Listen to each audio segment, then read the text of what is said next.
మనం సింహరాశి వారికి సంబంధించిన పూర్తి వివరాలు తెలుసుకుందాం. ఈ నెల 28న అమావాస్య. ఈ రాశివారు ఈ నెల అమావాస్యలోపు మీరు ప్రాణం పోయినా కూడా చేయకూడని తప్పులేంటో తెలుసుకుందాం. అయితే ఈ రాశివారు ఏ విషయంలో జాగ్రత్తగా ఉండాలి, ఈ సమయంలో ఏ తప్పులు అస్సలు చేయకూడదు అనే అంశాలను ఈ వీడియోలో మనం వివరంగా తెలుసుకుందాం. కానీ అంతకంటే ముందుగా మీరు కనుక మన ఛానల్ని ఇప్పటి వరకు సబ్స్క్రైబ్ చేసుకోకపోతే సబ్స్క్రైబ్ చేసుకొని పక్కనే ఉన్న బెల్ ఐకాన్ నొక్కి ఆల్ సెలెక్ట్ చేసుకుంటే మేము ఇలాంటి వీడియోస్ అప్లోడ్ చేయగానే ముందుగా మీకు నోటిఫికేషన్ వస్తుంది.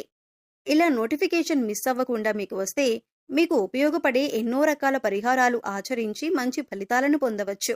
అలాగే వీడియోని ఎక్కడా కూడా స్కిప్ చేయకుండా చివరి వరకు చూస్తేనే మేమేం చెబుతున్నామో మీకు పూర్తిగా అర్థమవుతుంది. ఇక వివరాల్లోకి వెళ్తే ఈ రాశి విద్యార్థుల్లో ప్రతిభ వెలుగులోకి వస్తుంది. కొన్ని వివాదాలు పరిష్కారం అవుతాయి. కుటుంబం